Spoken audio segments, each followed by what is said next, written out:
City streets are usually the prime hotspot for things like shopping centres, restaurants, laundrettes, zoos, okay, maybe that last one was a bit of a stretch, and hotels. It's what helps a city become, well, a city. The thing is though, to make sure you can fit in the huge amounts of people who want to shop, eat, clean their clothes or watch penguins in an enclosure plunder around, you need to fit things called car parks. Car parks were a revolution in vehicular location designators, a specific area for where you could leave your vehicle and do your merry business, without your car being left back at home, or left in the middle of the road for whatever reason. It completely changed the game. Another beauty of these car parks is that the sky's the limit in terms of size. Well, at least the land area of the Earth is anyway. Some car parks will fit just 2 or 3 cars, others can hold thousands if necessary. Obviously the one with thousands of cars of capacity will take up quite a lot of area. So big in fact that they're huge enough to host things such as race events on them. One such case in point is this one. The Reno Hilton in Nevada. It hosted Trans Am and World Challenge races from 1996 to 1997. A track that was only 1.27 miles in length, the track was set up in the parking lot of the Reno Hilton Hotel. A portion of the track even went through the porte cochere of said hotel. For those who don't know, which included myself before researching this video, a porte cochere is basically a covered yet open area that leads you to the entrance of an place, typically a very fancy place. Anyway, the track itself was fairly complex for a track of this type and length. A long straight precedes a very tricky turn 1. The entry to the corner is a quick left-hander. However, if you take it flat out, you're going to be heading towards the following hairpin with enough speed to meet something that doesn't give all that much, even if said wall is a fair way away, which indicates that that part of the track is quite wide. We then come into a clunky set of corners, none of which you have a particularly high percentage chance of putting an overtake at. A long right-hander blends seamlessly into a fairly slow left-hander, which you can't cut at all because the inside wall has no mercy.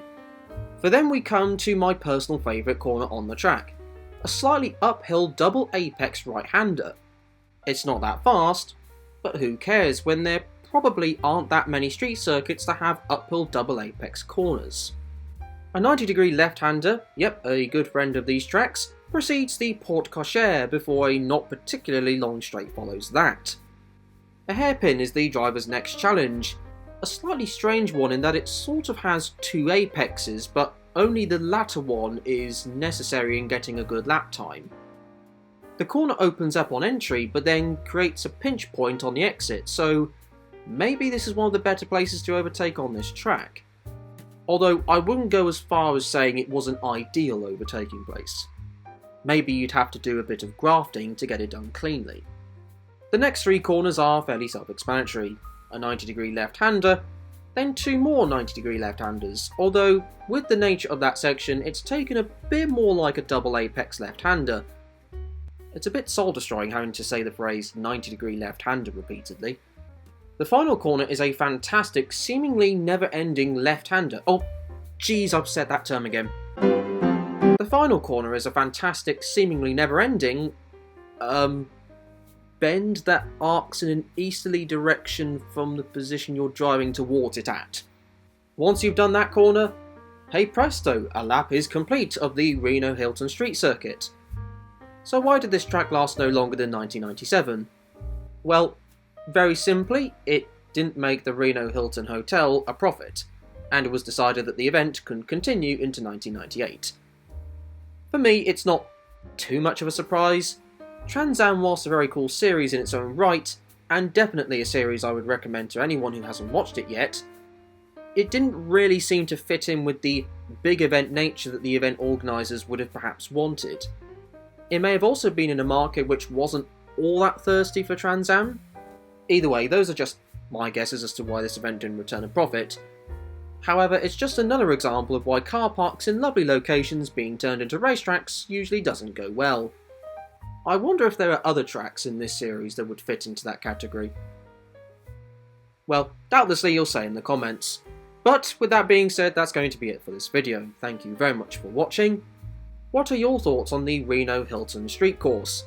Say your thoughts in the comment section down below, along with any other street tracks you'd like to see featured in this series, whether they're formed around a car park or not. With all that being said though, be kind to each other, and enjoy the rest of your day.